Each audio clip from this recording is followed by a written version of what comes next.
I think August's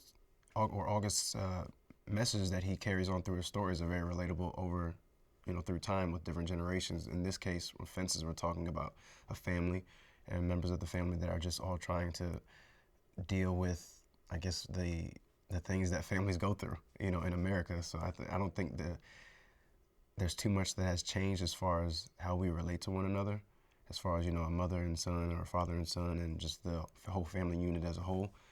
I don't think it's a huge change from the 50s to where it is now. Not like a drastic one. I think that the levels of respect and, just loving one another, that's something that's timeless, in my opinion.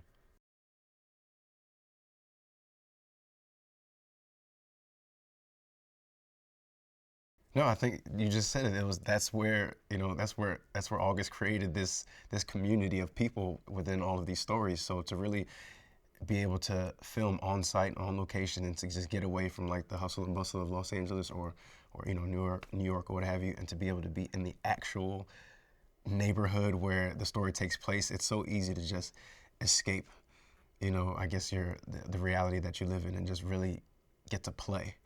We were fortunate enough to be able to have the entire city just transformed into this 1950s era Hill District, which was so awesome. It was cool to get to set every day and just see this town, and just you're familiar with the story, and just being able to reference different different places based on where it takes place in the stories was really cool.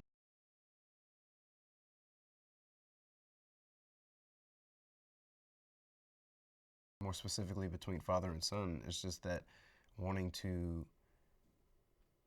come into your own as an adult and as a young man, but also doing something that your family and more importantly your father is going to be proud of.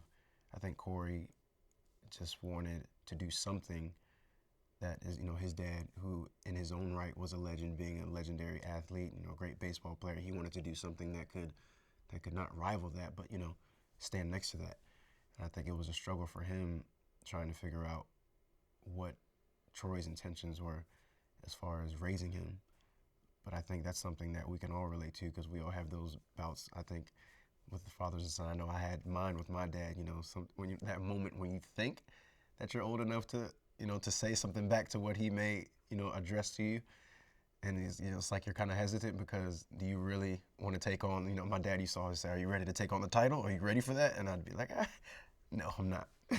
One day, but the day is not today. So I think that's something that all fathers and sons can relate to. That relationship of just the respect of knowing that that's your father and that he raised you, but also being prepared to tell him like I'm a young man, I'm ready to step into my own, into my own light and build my own name, I guess.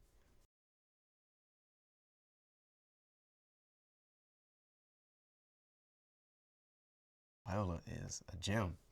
She is a gem. She is so fun to work with, and she's so just as Denzel is just completely about the work. I mean, she's not concerned about how the hair is looking and how her outfit is. She's Rose. She's completely in character and she's doing her thing. And she was so open, even in rehearsals. Just any little question that I may have had between our scenes where our relationship and what we were feeling during that day in the story and things like that. Anything, any actor question that I could have ever come up with, she was always just like, no, like let's sit down and talk about it. That's why we're here.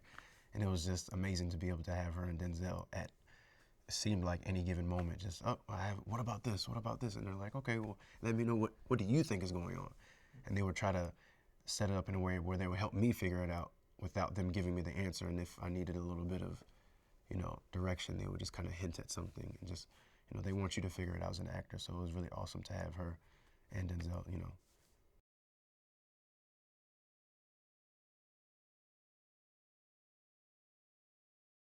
They really took me in as like the little brother or the nephew or what have you. And it was just like they wanted us to spend time with each other all the time, even when we weren't filming. Our days off, the weekends, they were like, we're gonna go to this restaurant. You coming with us? So it wasn't about asking. It's like, no, young blood, you coming with us? And I was like, yeah, this is awesome. It was great to get to know them and their journey and how they were connected to Fences before the film and just how what the project meant to them. And I think that also helped just with me getting comfortable coming onto set every day and getting ready to do these scenes because I really wanted to be able to trust them and trust that whatever advice they were giving me or whatever guidance they were giving me was in the best interest of myself and of the project, and it was. And I'm completely, thankful for that.